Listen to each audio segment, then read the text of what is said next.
We're at home today where the customer has encapsulated the crawl space himself.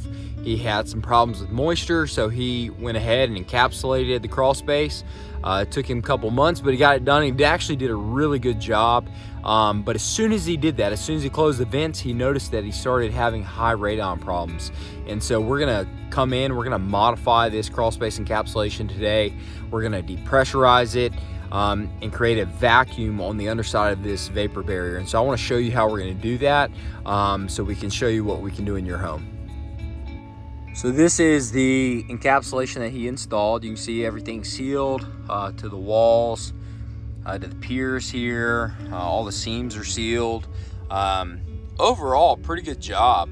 But what he's done is he has closed these vents, and when he did that, what happened, or what could have happened, is he has decreased the amount of air that's infiltrating into this crawl space.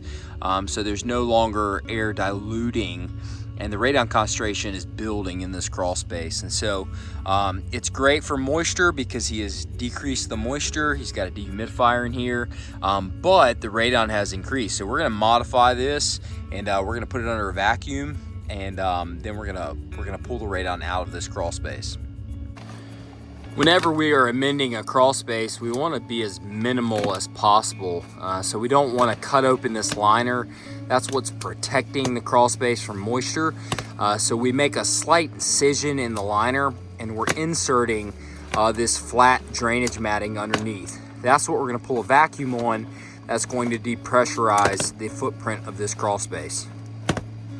So after we have installed the strip drain underneath the existing liner, we're going to splice in our suction points.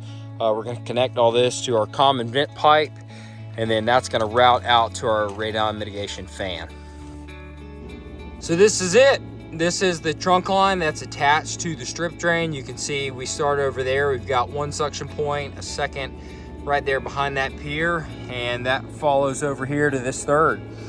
You can see there's the strip drain. The liner that the customer installed himself was pretty thin, and so the suction of the fan has sucked that liner down over the strip drain. So we're creating vacuum on this underside of the crawl space moisture barrier.